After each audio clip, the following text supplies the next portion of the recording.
No, welcome to Let Them Talk. And let's move everybody over and have a foot. No problem. And Great show for you tonight. We do. And Joni, why don't you introduce? I'm Paul DeRienzo, and this is Joan Muth. And Cynthia Copeland is our guest. She's here from the New York Historical Society. She's one of a team of curators who has a show up right now called Legacies. Contemporary Artists Reflect on Slavery. And thank you very much for coming. We're delighted to have you. Thank you. I'm very delighted to be here. Well, it's a wonderful exhibit. I have a lot of questions for you, but I'd like to start out with you just telling us a little bit about yourself and the other curators and what inspired you to have an art show at an historical society. It's a very good question, and what everyone asks us a lot today. The New York Historical Society has been interpreting slavery and slavery in New York in particular, and we have a public historian who wants to make history accessible to the masses, and I'm an education curator, and that's my job, to try to encourage people to learn about history through primary sources and art. And then we had a wonderful guest curator, Lowry Stokes-Sims from the Studio Museum, and she graciously agreed to join us and to advise us to make sure that we were sort of on the right track, bringing art to the New York Historical Society, where we have 200-plus-year-old history of very old items from the collection. Tell us a little bit about your collection. Before we get in talking about legacies, I think folks don't really fully understand when they walk the streets of New York, it's ancient history, and it's history like hundreds of years. And the fact that African Americans were here from almost the very first day, coming eventually as indentured servants with the Dutch initially. And I know you had an exhibit on slavery in New York, for example, that was very important and made a big impact in New York. What led to Legacies, and what do you have in your collection at the New York Historical Society? Well, that's really a terrific question. Again, we have a collection. The New York Historical Society is 202 years old, and we're located on the Upper West Side. A lot of people see the building and feel that, oh, maybe this isn't a museum for me with the name Society in it, but when you walk in, it's just like New York's biggest attic with incredible collections. We have paintings, we have sculpture, we have ceramics, we have a library that consists of manuscripts and documents, and so there's so much rich history to interpret in telling the story of slavery or any topic in New York. And so we've been mulling around the idea of exploring that topic. A lot of people think, slavery, New York? That's impossible. How could that happen? We're so liberal and we love one another, and that could never happen. It's only in the South. It just couldn't happen. And then, surprise, surprise, we have a lot of the New York City's, the economy was built on the backs of individuals who were brought over involuntarily. And so the Historical Society decided a few years ago that we wanted to explore that. It was a very difficult and sensitive approach because we didn't want to you want people to be able to approach it and to understand it and not cast aspersions at one group, and so we worked very hard to try to make it a little bit of a balanced show. And Tell us a little bit about some of the things you have, some of these items. Well, also in conjunction with that, why don't we talk about Fred Wilson, is that his name? Who was an installation artist that took artifacts from your collection to create a special installation for the show. What are some of those artifacts? Yeah. Well, some of the artifacts that Fred has chosen to use, we have a balustrade from the original Federal Hall or City Hall. In 1789, George Washington was sworn in as the first president. And right here in New York. Right here in New York, in Lower Manhattan. It's on the site of today's the Customs House when you go down to Broad Street. That building is not the original building, but the balustrade was certainly there and became a part of our collection. And he has also chosen to use several busts of George Washington. We have a classic George, and we have what he refers to as a mean George. And we have a bust of Napoleon also in the installation.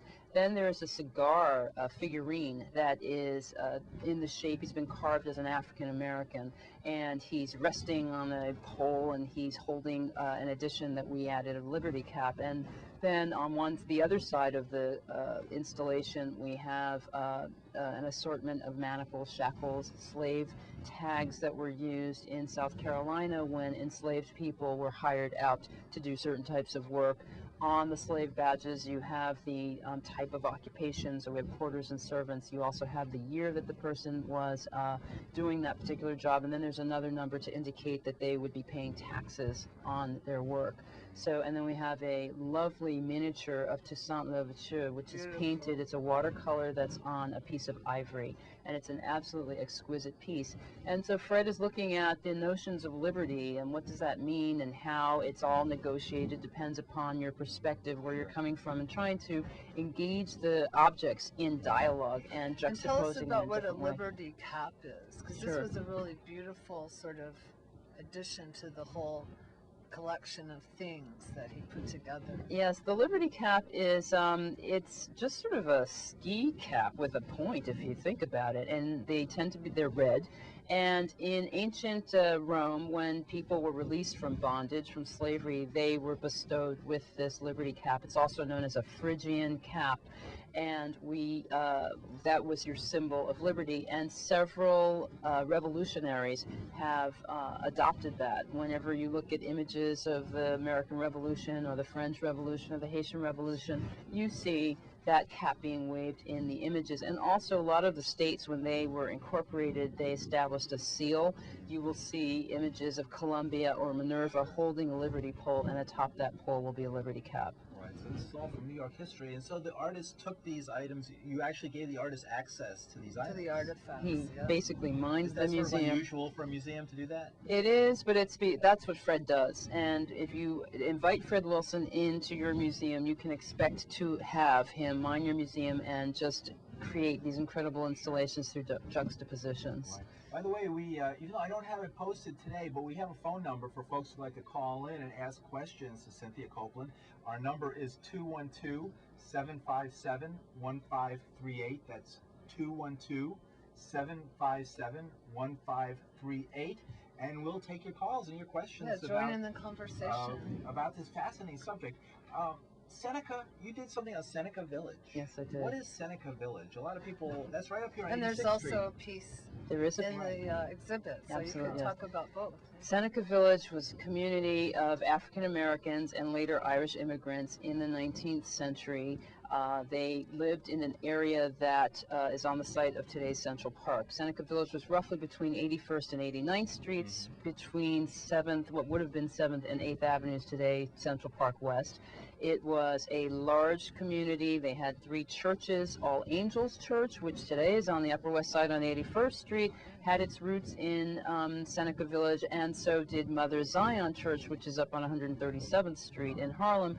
They had a church, the African Methodist Episcopal Zion Church Branch Militant in Seneca Village, and then there was another church called the African Union Methodist Church. We know that there were cemeteries in that space at the time that the community was raised to make way for the creation of Central Park. Raised, you mean evicted. Evicted, and the houses just removed and torn down.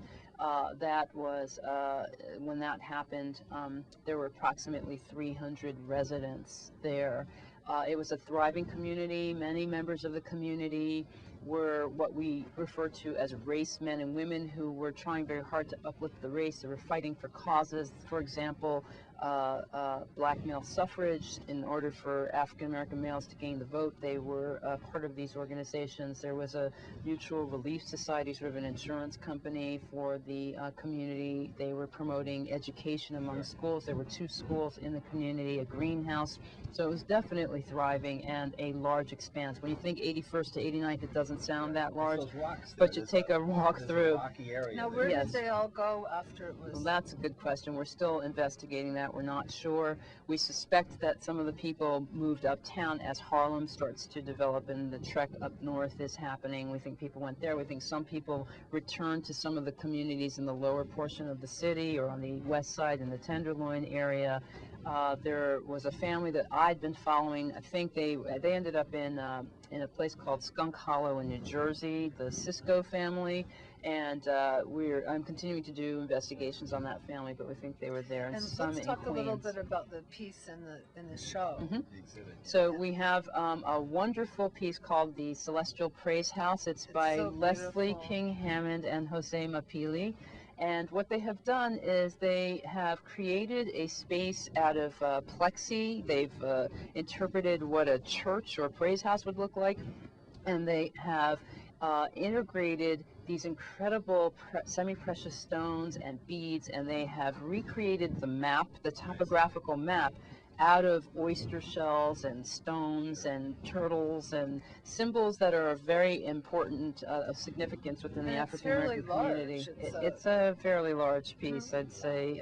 It's low, and there are also some sequins. There's a sequins mapping with Akan symbols such as Sankofa, and it's brightly colored. When the light hits it, it just sparkles, made out of sequins. And it was hand done. The artist Leslie King Hammond, she actually sewed the beads and in recreating the map. Absolutely lovely. When can people see these things? When is the exhibit open to the public? The exhibition is open. The museum is open Tuesday through Sunday from 10 until 6. The exhibition is available through January 7th, 2007. So you have plenty of time, but don't think you have plenty of time, because one day you'll wake up and it'll be January 8th, and you will never have seen the show. Everyone should see it. And what's your website, just so people can get Our website is www.nyhistory, spelled out, history.org. And the thing about the exhibit that I think is so interesting is that I'm not particularly well versed in contemporary art,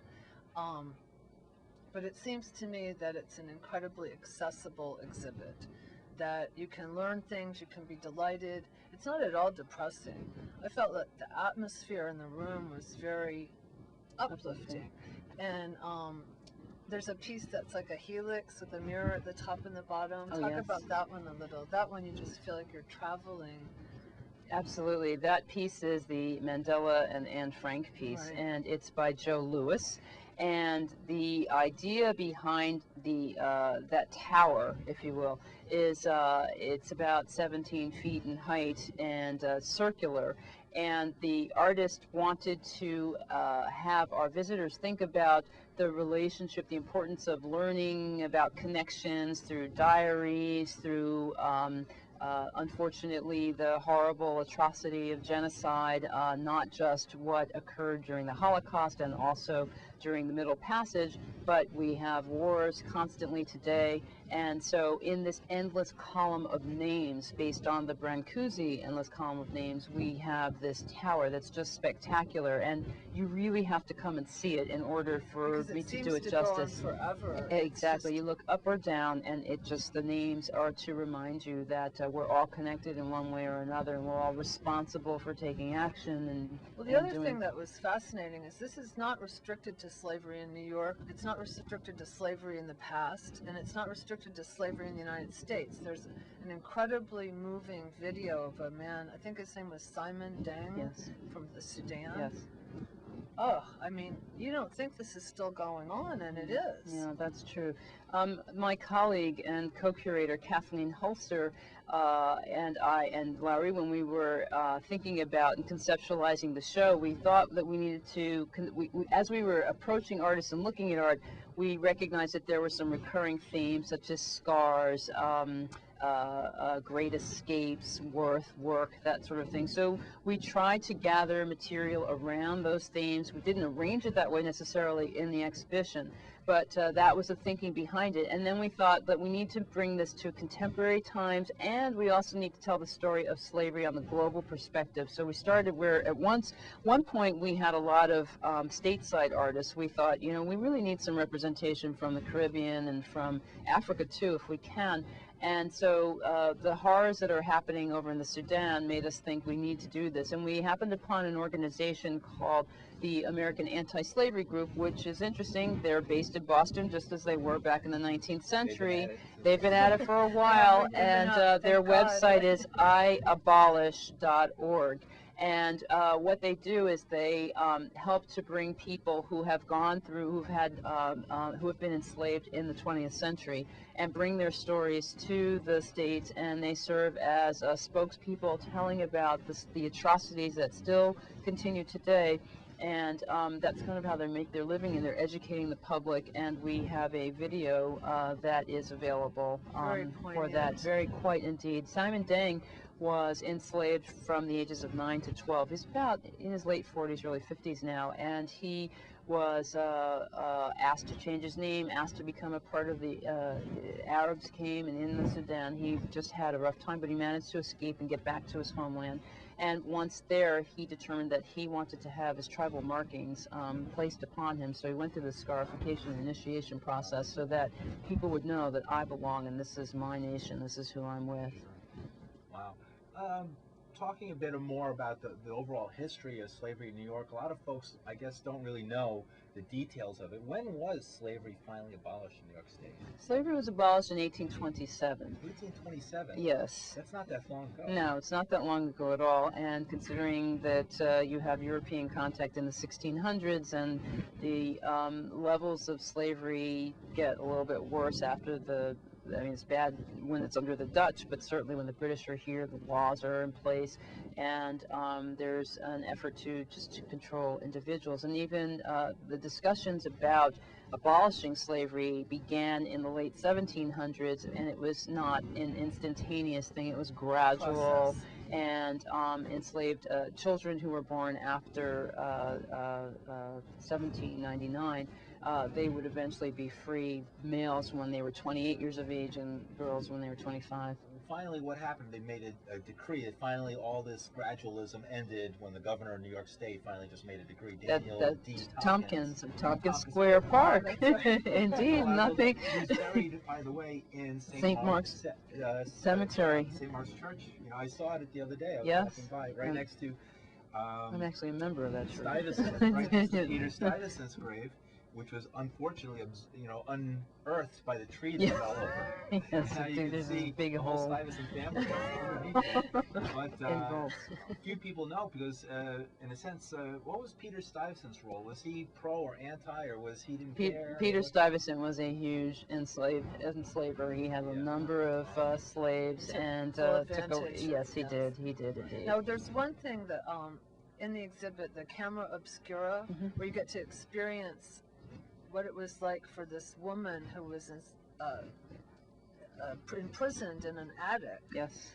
And now, you might want to explain what a Camera Obscura is if people don't know, but once you're inside and you just sort of settle for a few seconds, you basically see a slideshow of the items that are going on a track above this big cone. Yes. Tell us a little bit about that artist and what she was trying to do. The artist is Ellen Driscoll, and she actually came up with this concept in 1991, and this piece has actually been around for a little while, but it doesn't show frequently. And she was moved by the story of Harriet Jacobs, who was enslaved and lived in North Carolina. Her master took great advantage of her, abused her, and she ran away and hid in the eaves of her grandmother's house. Her uncle created a space for her, and the grandmother knew she was there, so they had a little shack to send food and other items. It's based on a chapter in her book called Incidents of a Slave Girl, written under a pen name Linda Brent. And she talks about her experience in the loophole of retreat. And to her, it's just like a Camera Obscura, where you have a tiny pinhole where you look out and light comes in and obstructs what you're looking at. You're not quite sure what you're seeing. And so the artist wanted to create that and have you have that type of experience within this small enclosed space where you lose your bearings. It's incredibly dark. There's a tiny little hole. Objects are circulating above, slowly making their revolutions. And there are these columns of light to represent the 7 years that she actually lived in that space.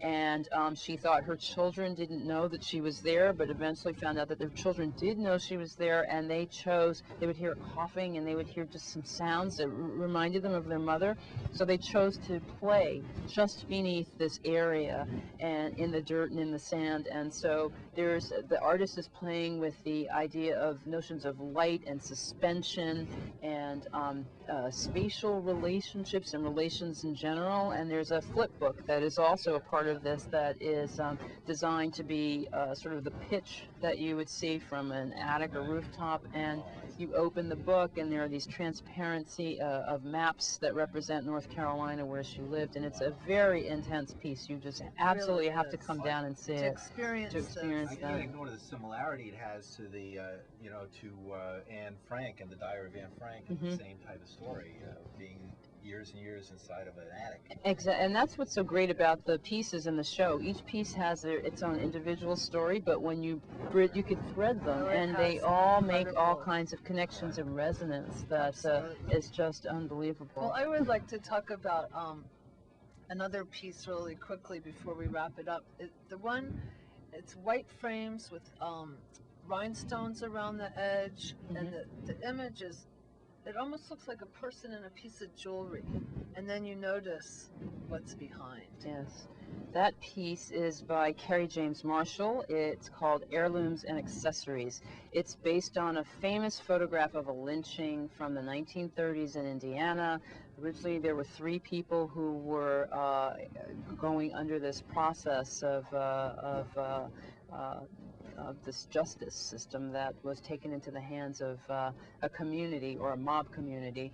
And one of the people, James Cameron, actually was able to escape, and he created the Holocaust Museum, which was located in Milwaukee. And he recently passed away at the age of 92, but has been telling that story. But within the piece, the artist has this whited out the image. It's sort of a reverse negative, reverse, and these images of women, the women who were accessories to this particular heinous crime, are brought out, and they are enframed in these beautiful lockets and jewels. And he's playing with the notion of hanging and circles and nooses, and but it's also a very effective piece. absolutely, it's incredibly powerful. And when can people see this? We're coming to the end of the program. Sure. Tell us where the museum is, what time your hours are. The museum is at 170 Central Park West, which is at 77th Street in Central Park West, Tuesday through Sunday from 10 until 6 p.m. I definitely recommend you see it. And NYHhistory.com? NYHhistory.com is the website. Cynthia, You're for welcome. being Thanks with for us. having me. Right.